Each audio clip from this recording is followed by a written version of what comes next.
সকলকে আমার শুভেচ্ছার ভালোবাসা জানিয়ে শুরু করছি।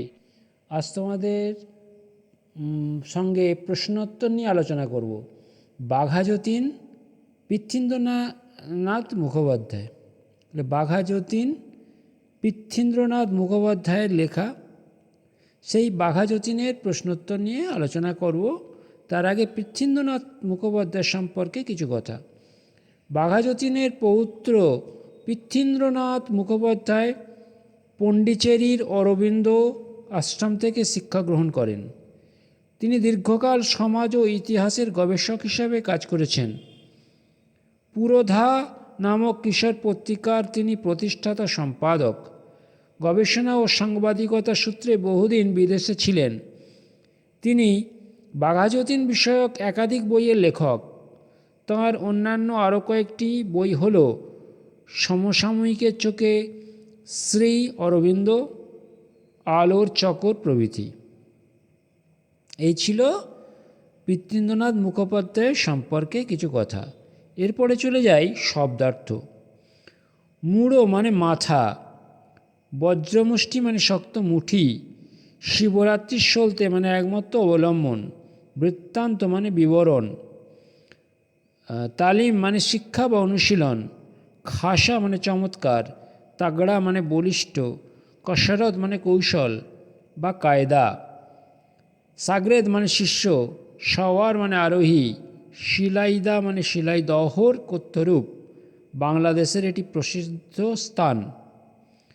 এককালে রবীন্দ্রনাথ ঠাকুর এই অঞ্চলের জমিদার ছিলেন। টাট্টু ঘোড়া মানে ছোট ঘোড়া বিশেষ। বিভোর মানে মুগ্ধ বা আত্মহারা। মুলুক মানে দেশ। পিছপা মানে পিছিয়ে যাওয়া। ডরে না মানে ভয় করে না। দামাল মানে দুষ্টু। হুট করে মানে হঠাৎ করে।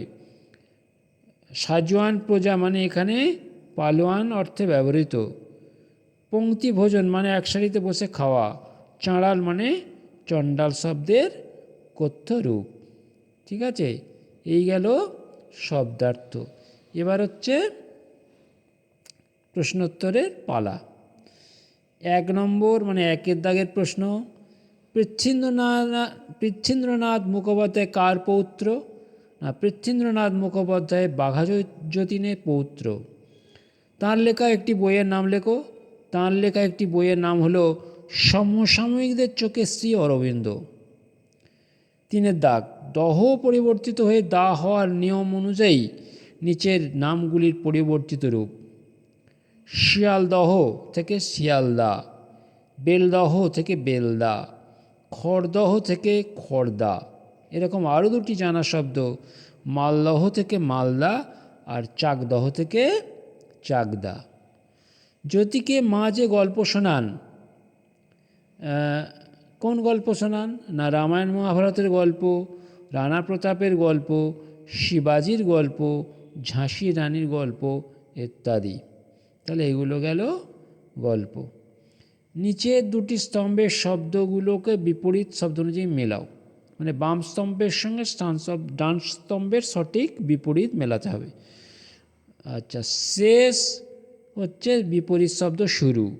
দিবস হচ্ছে রাত্রি, অপেক্ষা হচ্ছে অনপেক্ষা, জোয়ার হচ্ছে ভাটা, শান্ত হচ্ছে অশান্ত, দুঃখ হচ্ছে সুখ, আর স্বাধীনতা হচ্ছে পরাধীনতা।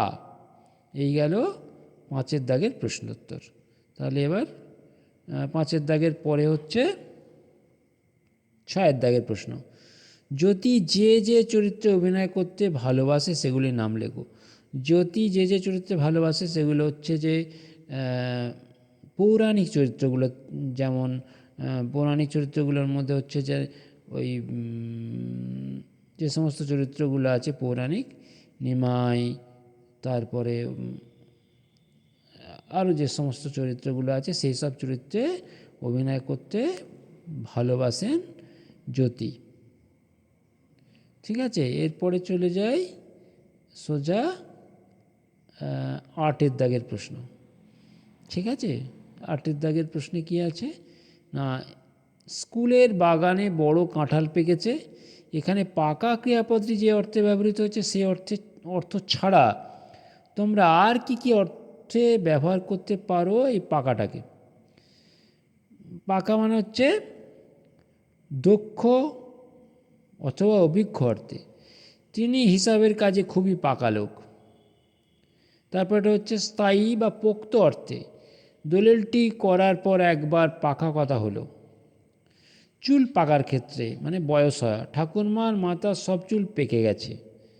অকালপক্ষ বা জ্যাঠামি অর্থে ছেলেটি অল্প বয়সী বেশ পাকা কথা বলে। এরপরে হচ্ছে 9 দাগ, কর্তা কর্ম ও ক্রিয়াগুলিকে তাদের ঘরে বসাও।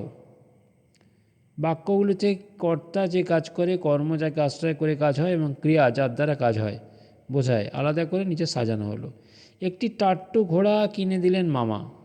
কর্তা হলেন মামা, কর্ম হলো একটি টাট্টু ঘোড়া, আর ক্রিয়া হচ্ছে কিনে দিলেন। জাদুমাল ওস্তাদ কুস্তি শেখায়। কর্তা জাদুমাল ওস্তাদ, কর্ম কুস্তি, ক্রিয়া শেখায়। মা সাঁতার শেখাতেন। কর্তা হচ্ছে মা, কর্ম হচ্ছে সাঁতার, আর ক্রিয়া হচ্ছে শেখাতেন। হলো 9 দাগের। আর একটা হচ্ছে যে জ্যোতি বাউল গান শোনে। জ্যোতি হচ্ছে কর্তা, কর্ম হচ্ছে বাউল গান, আর ক্রিয়া হচ্ছে শোনে। এরপরে হচ্ছে 10 দাগ, জ্যোতির মায়ের নাম কি? জ্যোতির মায়ের নাম সরস্বতী দেবী। মা জ্যোতিকে কোন নদীতে স্নান করাতে নিয়ে যেতেন? মা জ্যোতিকে গড়াই নদীতে স্নান করাতে নিয়ে যেতেন। রবি ঠাকুরের ভাইপো কে? রবি ঠাকুরের ভাইপো হলেন সুরেন ঠাকুর বা সুরেন্দ্রনাথ ঠাকুর। জ্যোতির নমামার নাম কি? জ্যোতির নমামার নাম হচ্ছে অনাথ। ফিরাজ খাঁ এর বাড়ি কোথায় ছিল?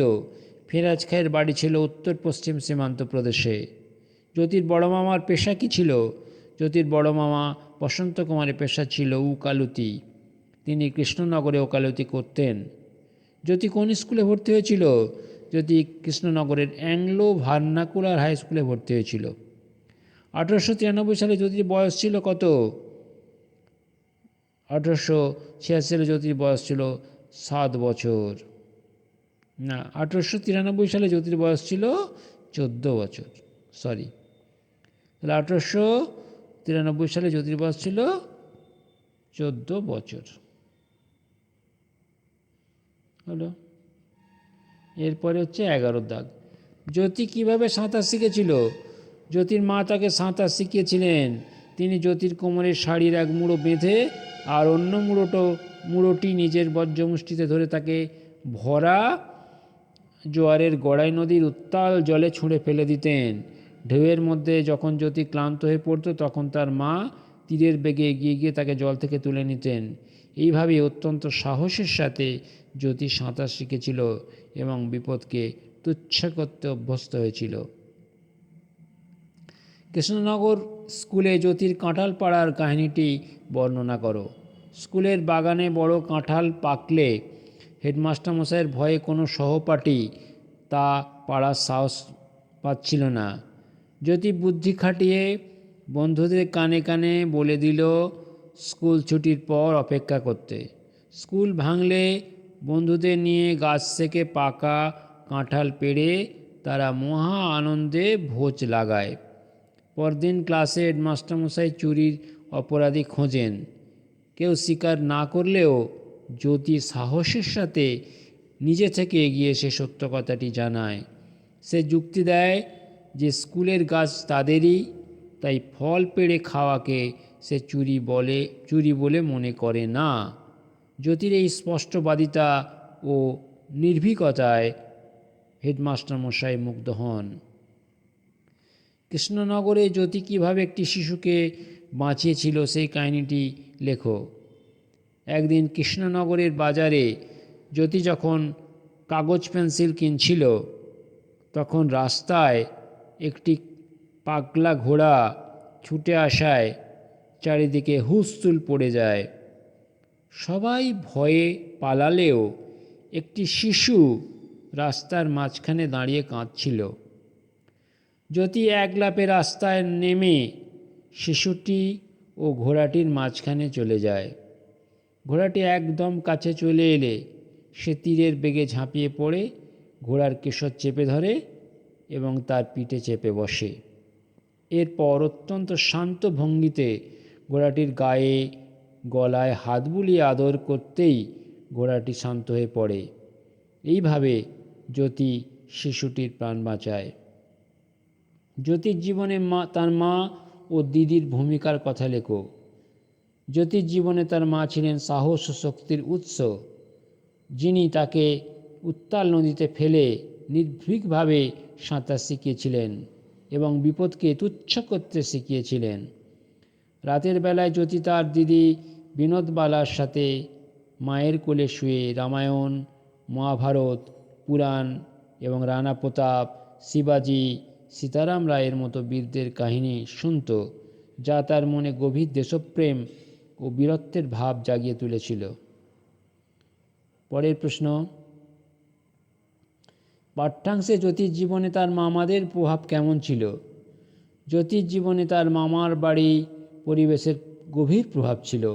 বড় মামা বসন্ত কুমার তাকে কৃষ্ণনগরে স্কুলে ভর্তি করে দেন এবং তার অভিভাবকত্ব করেন। নমামা অনাথের কাছে জ্যোতি ঘোড়ায় চড়া, শিকার এবং নানা শারীরিক কসরত শিখেছিল। তাছাড়া মামাদের আয়োজিত দুর্গাপূজার উৎসব, থিয়েটার, কুস্তির আখড়া জ্যোতির শারীরিক ও মানসিক গঠনে অত্যন্ত গুরুত্বপূর্ণ ভূমিকা পালন করেছিল। জ্যোতির মামার বাড়ির সঙ্গে রবি ঠাকুরের সম্পর্ক কী ছিল? জ্যোতির বড় মামা বসন্ত কুমারের মক্কেল ও পরম বন্ধু ছিলেন স্বয়ং রবীন্দ্রনাথ ঠাকুর। শিলাইদহ থেকে রবি ঠাকুরের ভাইপো সুরেন প্রায়ই মামার বাড়িতে ঘোড়া ধার নিতে আসতেন। এমনকি কয়েক চাটুর্যে বাড়ির জ্যোতির মামার বাড়ি। পাহারাদার আফ্রিদি ফেরাজ খাঁকে দেখেই রবীন্দ্রনাথ ঠাকুর তাঁর বিখ্যাত কাবলিওয়ালা গল্পের অনুপ্রেরণা পেয়েছিলেন বলে অনেকে মনে করেন। ফেরাজের কাছে জ্যোতি খবর পেল। কে এই ফেরাজ? তার কাছ থেকে জ্যোতি কী খবর পেল? ফেরাজ খাঁ ছিলেন উত্তর পশ্চিম সীমান্ত প্রদেশের এক আদিবাসী পাঠান, যিনি জ্যোতির বড় মামার চাটুর্যে বাড়ির পাহারাদার হিসেবে নিযুক্ত হয়েছিলেন। ফেরাজের কাছ থেকে জ্যোতি জানতে পেরেছিল যে ইংরেজরা তাদের উপর শত অত্যাচার করলেও তার দেশের মানুষ ইংরেজদের রাজা বলে মেনে নেয়নি। তারা প্রাণের চেয়ে স্বাধীনতাকেই বেশি ভালোবাসে এবং এই স্বাধীনতার জন্য মরতে বা মারতে তারা বিন্দুমাত্র পিছপা হয় না। পাঠ্যাংশ থেকে খুঁজে নিয়ে জ্যোতির শিশুসুলভ, কিশোর সুলভ চাপল্যের উদাহরণ দাও। পাঠ্যাংশে জ্যোতির কিশোর সুলভ চাপল্যের বেশ কিছু সুন্দর উদাহরণ আছে, যেমন স্কুলের গাছের পাকা কাঁঠাল বন্ধুদের নিয়ে লুকিয়ে পেড়ে খাওয়া এবং পরে হেডমাস্টারমশাইয়ের কাছে নির্ভীকভাবে তার পক্ষে যুক্তি দেওয়া। আবার দুর্গাপুজোর সময় বড় মামার সাধের পাগড়িটি লুকিয়ে চুরি করে এনে হনুমানের লেজ বানিয়ে অভিনয় করা তার অত্যন্ত চঞ্চল ও মজার স্বভাবের পরিচয় দেয়। কিছুই হয়নি এমনভাবে জ্যোতি চলে গেল তার নিজের পথে। কোন ঘটনার পর জ্যোতি এমনভাবে চলে গিয়েছিল? কৃষ্ণনগরের বাজারে উন্মত্ত পাগলা ঘোড়ার হাত থেকে নিজের জীবন বাজি রেখে একটি অসহায় শিশুকে বাঁচানোর পর জ্যোতি এমন আচরণ করেছিল। সে এক লাফে চলন্ত ঘোড়ার কেশর ধরে পিঠে উঠে পড়ে এবং আদর করে পিঠ চাপড়ে তাকে শান্ত করে। চারিদিকে যখন তার এই বীরত্বের জন্য ধন্য ধন্য পড়ে যায়, তখন সে কোনো প্রশংসার তোয়াক্কা না করে অত্যন্ত স্বাভাবিকভাবে নিজের পথে চলে যায়। জাতপাতের ক্ষুদ্র সংকীর্ণতা ছোটবেলাতেই কীভাবে জ্যোতি অতিক্রম করতে পেরেছিল? 1905 সালের বঙ্গভঙ্গ আন্দোলনের প্রতিবাদে জ্যোতি ও তার ছোট মামার উদ্যোগে গ্রামের মানুষ জাতপাত, ধর্ম ও শ্রেণীর ভেদাভেদ ভুলে একত্রিত হয়েছিল। চাটুর্যে বাড়ি দুর্গাপূজায় যেখানে আগে ব্রাহ্মণ ও সাধারণ প্রজাদের ভিন্ন চালের ভাত দেয়া হতো, জ্যোতির আপত্তিতে তা বন্ধ হয়ে সবার জন্য সমান অধিকার চালু হয়। 1905 সালে গ্রামের হিন্দু, মুসলমান, বামুন, চণ্ডাল সবাই একসঙ্গে বসে পংক্তি ভোজন করেন। এইভাবেই ছোটবেলাতেই জ্যোতি জাতপাতের ক্ষুদ্র সংকীর্ণতা দূর করতে পেরেছিলেন। প্রশ্নোত্তর নিয়ে আলোচনা করলাম। তোমাদের কারো যদি কোনো প্রশ্ন থাকে আমাকে জানিও। তোমাদের সকলকে ভালোবাসা শুভেচ্ছা জানিয়ে আজ শেষ করছি।